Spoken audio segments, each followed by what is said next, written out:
النهارده مع اول حلقاتنا في البودكاست معانا ضيف غريب مريب وجاي النهارده منورنا. معانا الفنان لويسا. ايه يا راجل بعمل ايه يا قلبي؟ ايه يا حاسس بيه وانت اول مره تطلع بودكاست؟ لا مبسوط يعني. مبسوط. لويسا النهارده كان بيقول لي احنا المفروض هنتكلم في ايه، فانا قلت له هنتكلم في المايك. كانت مفاجأة بصراحة. مفاجاه رهيبه. صديقي لويسا النهارده كان هو اللي بيسلفني فلوس، وطبعا عامل معايا السيت اب ده درجه درجه، يعني ما سابش اي حاجه غير هو كان موجود. قول لي احنا شلنا المكتب ده كام مره؟ المكتب ده احنا شلناه تقريبا 4 مرات. 4 مرات. وهو اصلا كان 4 قطع، فتقريبا شلناه حوالي 8 مرات. يعني وحدة الادراج اليمين، وحدة الادراج الشمال، ما هو غير الرف القرصه اللي فوق. او اللي بيقولوا عليها قرصه. فكان الموضوع كم احنا خسينا يا جدعان كتير جدا والله، اتشفطنا وقتها. انت عارف احنا في الدور، يعني الاستوديو هنا في الدور السادس او السابع، صح السابع. تقريبا. فالمهم ان ده اول بودكاست لينا، وهنتكلم النهارده عن حاجه مهمه، وهو إن ازاي جمعنا التجميعه اللي جمعناها بالعافيه وكان سعرها غريب، يعني داخله حوالي في 100,000 جنيه تقريبا. ده كان سنة كام ده؟ يعني تقريبا ممكن نقول ايه بدايه 2021. جمعنا التجميعة في بداية 2021 وما كانش معايا ولا جنيه خالص. دي كانت قصة حزينة دي. قصة بلاك. فعلا يعني قصة كانت حزينة جدا جدا. اعتقد ممكن بيكون احسن حاجة ان انت عملتها، ان انت مثلا المحلات اللي هي بتعمل مثلا عرض على قطعة معينة، اول بالظبط. ما تلاقي قطعة معينة تنزل السعر من عليها، تقوم انت ايه تقتنص الفرصة بس دي. انت عارف الموضوع ده هيفقدك حاجة مهمة، وهو الضمان.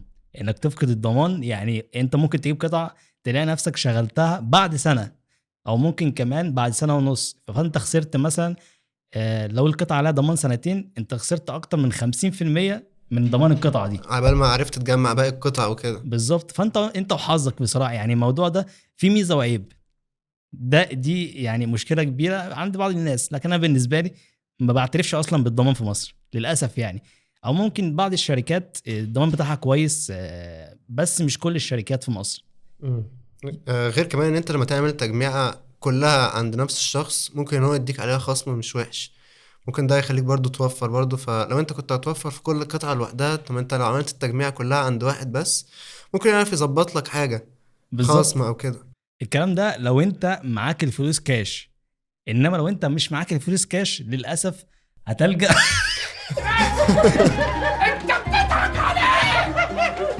وشك بيضحك قوي.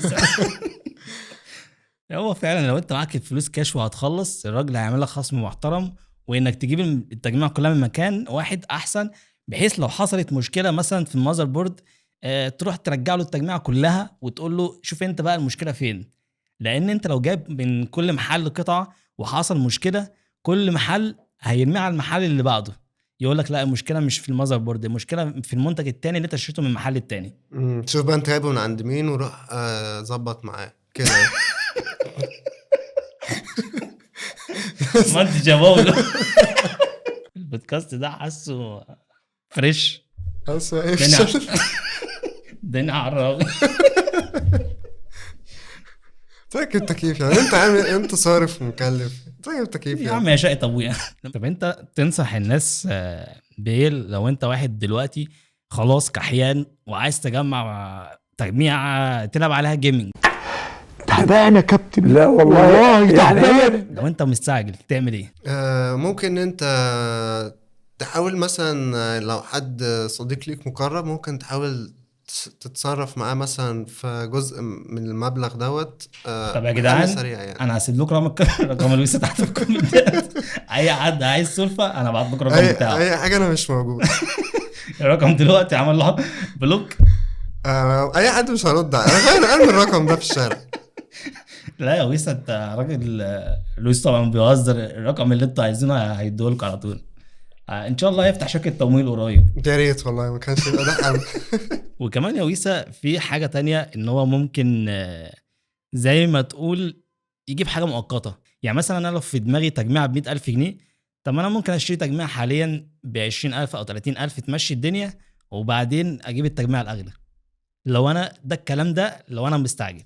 ممكن، بس ممكن ما يعني ما مش كل الناس ممكن تحب كده يعني.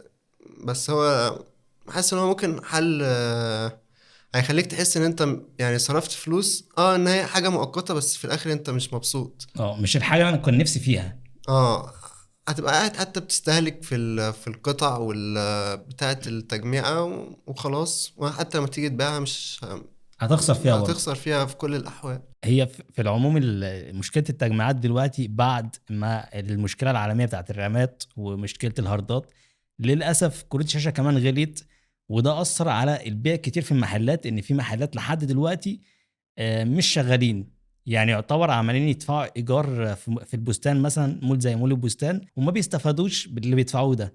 بس كل الكلام ده مش هيجي اكيد على التجار، هيجي على المستهلك. يعني السلع مش هترخص حتى لو هي رخصت، فدي مشكله كبيره جدا. فاحنا عايزين ان التجار يتعاونوا معانا بحيث ان هم يعني يحاولوا يظبطوا الميزانيه. طبعا هيبيع اكتر بدل ما شغله واقف. وانت ايه رايك في الموضوع ده يا ويس؟ ممكن يعني ممكن يعملوا حاجة، يعني يستغلوا مثلا طالما يعني طالما انت قول السؤال تاني. بدل ما كانوا يستغلوا سيزون مثلا معين مم. او مناسبة معينة عشان يعملوا عليه عرض مثلا على قطعة معينة، ممكن يعملوا تتكلم على البلاك فرايداي. مثلا بلاك فرايداي او اول السنة او كل شهر يختاروا قطعة معينة مثلا يتعمل عليها تخفيض مثلا او حاجة، سواء عايز بقى يخليها مع تجميعة، عايز يخليها بالقطعة لوحدها، يعني ايا كان، بحيث ان هو يقدر ان هو يمشي القطع دي من عنده ويجيب غيرها، وهكذا يمشي عملية البيع عنده في نفس الوقت، يبقى كأنه عمل لنفسه دعاية يعني. بس انت عارف المحلات تقول لك لا انا عايز ابيع في البلاك فرايداي، ويعتبر معظم المحلات بتعمل بس عروض في الوقت ده. فانا عايز اعرف ليه المحلات بتعمل عروض في شهر 11 فقط؟ ليه ما يعملوش عروض على مدار السنة؟ حد يجي يقول لي ما احنا بنعمل عروض، ولكن عروض مش قوية. يعني ممكن مثلا يقول لك انا هعمل لك خصم 500 جنيه على التجميع او 1000 جنيه. كده انا برضو مش حاسس ان انا عملت اي حاجة، لان 1000 جنيه مبلغ رمزي جدا. فانتوا ليه ما تعملوش عروض قوية زي ما بتعملوا في البلاك فرايداي؟ فهي ده السؤال المهم جدا. ممكن عشان كده ما لو عايزين بقى يعملوا عروض قوية قوي بقى، بيخلوها بقى مرة واحدة في السنة في اللي هي البلاك فرايداي بس. جايز عشان كده هم بيعملوها مرة واحدة في العرض بقى، العروض الحلوة فعلا بيخلوها مرة واحدة. انما العروض بقى الصغيرة 500 جنيه و1000 جنيه على التجميع والكلام ده، ده ولا كأنه اي حاجة. ده بقى اللي ممكن يقدر يخليه لك موجود طول السنة. بس انا مش شايف ان هو، يعني انا هدفع 60,000 جنيه مثلا في تجميع، هتيجي تقلل لي 1000 جنيه، احسك ان انت ما عملتش اي حاجه. انت كانك بتقول لي خد فلوس المواصلات روح بيهم، مثلا اركب اوبر بيهم. فاللي هو انت، طب انت كده حسستني عملت ايه؟ ويعني بتمنى الشركات اللي بتدي طبعا المحلات القطع ان هم يحاولوا يوفروا لنا على قد ما يقدروا من الفلوس اللي بندفعها. يعني بصراحه الدنيا دلوقتي بقت اغلى 4 اضعاف. فانا كده مش هشتري تجميع، هروح اشتري بقى ايه؟ لاب. وكمان مش هشتري لاب جديد، هشتري لاب استيراد. للاسف انا مجبر. ليه؟ لان حتى اللابات غليت جدا. طب ليه غليت؟ هيقول لي رامات، هيقول لي مثلا بنزين، هيقول لي معرفش ايه. فكلنا هنتوجه للاستيراد للاسف، وده مش احسن حاجه. هو مش احسن حاجه في العموم يعني. بالظبط. بس يعني هو ما زالت برضو طبعا التجميعة البي سي هي افضل، يعني حتى انت تقدر يعني تبقى فليكسبل معاك، يعني عايز تغير قطعة ترقي قطعة او كده، تقدر ان انت تغير قطعة دي بعدين، تزود هارد، تزود رامة كده. انما في موضوع اللاب بقى، حتى اللي هو حاجة هاي اند مثلا، انت في الاخر هتبقى محكوم بحاجة معينة، مش تقدر ان انت ليك ليميت يعني حتى في التعديل. انت تعرف يا ويسا برضو ان البودكاست ده بيتسجل على باستيراد. يعني البودكاست اللي انتوا شايفينه كله ده بيتسجل على باستيراد، مش تجميع حتى. ولكن باذن الله مع تعاوننا لبعض الشركات هنعمل احسن تجميع تشوفوها في حياتكم.